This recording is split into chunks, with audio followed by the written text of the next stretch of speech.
The next type of setting I want to talk about is the urban self-contained school.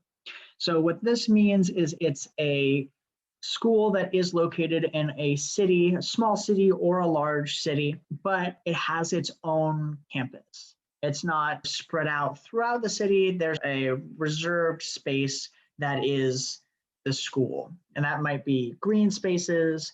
It could be dedicated buildings, things that look kind of college-y in your mind's eye. So you'll have a lot of the same resources in terms of these amenities that you would find in a rural school or a college town. Often those schools, those campuses are a little bit smaller because they are penned in by this larger city that surrounds them, but they have that dedicated space, often gated, not always, and that feels like your own space that is dedicated for the school. That means that they can sometimes be a bit separated from the city, but it gives you quick access to it. You're likely to get a bus pass or a subway pass through your school, at least at a discounted rate, so that you can explore the city. You don't need to have a car to get around. And it also means you have the resources of that city available to you, especially in terms of research or internships or job opportunities during or post-grad.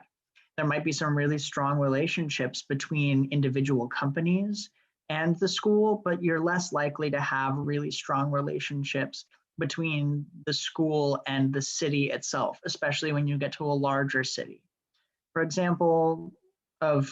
example of an urban self-contained school, think of Columbia in New York, or Emory in Atlanta, Ohio State in Columbus, or Vanderbilt in Nashville.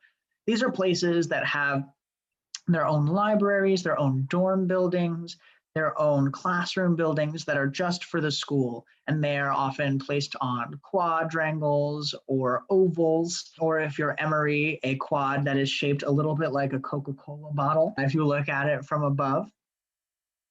So you have a lot of options there that fit into this category. And schools that are urban, self-contained really pride themselves on balancing the resources of a city and a large university with the experience of being a college student and being in that small space.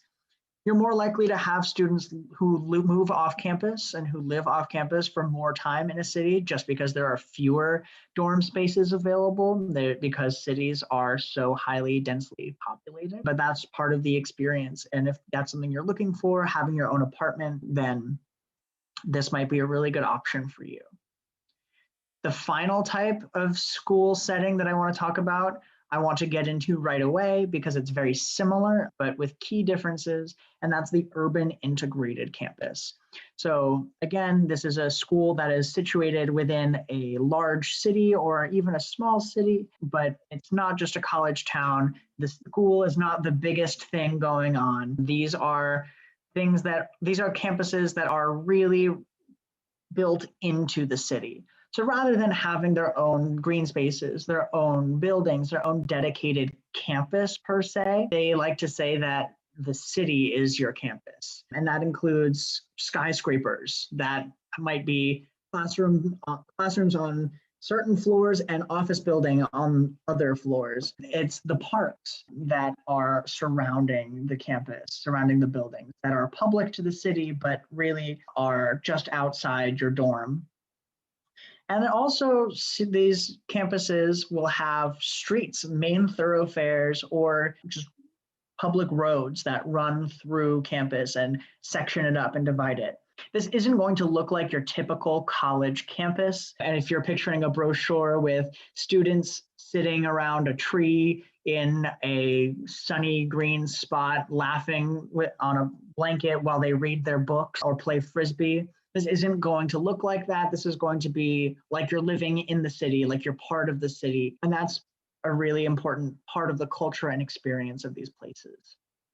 They often will have partnerships with local restaurants and chains that will be part of your meal plan. So you can use your ID or your student dollars to pay for meals there rather than having one big dedicated dining hall or even several smaller dining halls because they are difficult and they take up a lot of space. So they'll encourage you to get out and interact with the city even more than an urban self-contained school would. Some examples of this kind of campus are Brown or NYU or Emerson College. NYU in particular and Emerson are really good examples of this type of school because they are truly just integrated with the cities in which they reside. New York, obviously, for NYU, and Boston for Emerson College.